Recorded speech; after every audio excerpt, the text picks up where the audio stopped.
जम्मू वालों के लिए एक इम्पॉर्टेंट न्यूज़ है। इंडिया ने पाकिस्तान को जस्ट अभी इन्फॉर्म किया है कि तवी में एक मेजर फ्लड आने की संभावना है।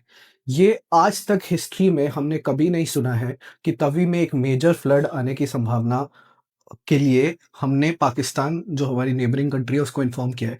एंड ये इसकी इंटेंसिटी समझना इसलिए भी ज़रूरी है क्योंकि तवी के ऊपर कोई डैम नहीं है जिससे पानी छोड़ा जाएगा और आगे इन्फॉर्म करना होगा। प्लस इंडस वाटर ट्रीटी को अभी 3 महीने पहले ही रद्द कर दिया गया था।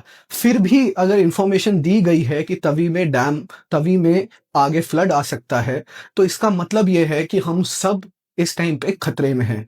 हमारा ये मानना है कि सब लोग अपने घरों के अंदर रहें और घरों के अंदर रहते हुए भी ये ध्यान रखें अगर बारिश हो रही है कि कहीं पानी तो नहीं भर रहा, और स्पेशली जो लोग नदी के रिवर लाइन पे हैं वो अपना और भी ख्याल रखें। लेकिन सिर्फ इतना ही नहीं, हम लोग ये बताना चाहते हैं ये जो फ्लड्स आ रहे हैं ये फ्लड आने ही थे, बिकॉज क्लाइमेट क्राइसिस की वजह से एक्सट्रीम वेदर इवेंट्स बढ़ना ही था।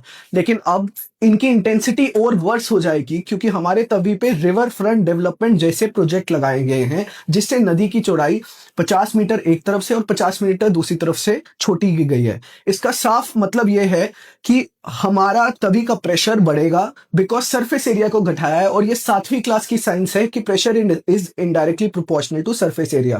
तो मैं आखिरी में सभी जम्मू वालों को यही बोलूंगा कि इस बार तो आप अपनी जान बचा लीजिए, लेकिन अगले आने वाले सालों के लिए तैयार हो जाइए कि ऐसे फ्लड्स और भी आएंगे और हमें इन इस तरीके के प्रोजेक्ट्स पे आवाज उठानी होंगी जो हमें डेवलपमेंट के नाम पे सेल तो हो रहे हैं बट वो डिस्ट्रक्शन लेके आने वाले हैं। बिकॉज इससे हमारी नदी की चौड़ाई भी खत्म हो रही है, हमारी नदी की बायोडाइवर्सिटी भी खत्म हो रही है, और नीचे वाले लो लाइंग एरियाज जैसे फिलाई मंडियाल का आइलैंड जहां निक्की तवी और बड़ी तवी डिवाइड होती है और बेली चराना जैसे एरियाज तो सबसे ज्यादा खतरे में है। लेकिन सिर्फ वो खतरे नहीं है, और भी चीजें खतरे में है। और जो लोग ऊपर रहते हैं, आप मत सोचिए कि आप बचेंगे इस फ्लड से, क्योंकि नाले जितने भी हैं वो तवी में खुलते हैं जो स्टॉर्म वाटर ड्रेन्स हैं, और अगर हमारी तवी का लेवल ऊपर हुआ तो storm water drains push back मारेंगे जिससे पूरे शहर में नाले फ्लडिंग कर देंगे और नालों का पानी नदी के अंदर जा ही नहीं पाएगा।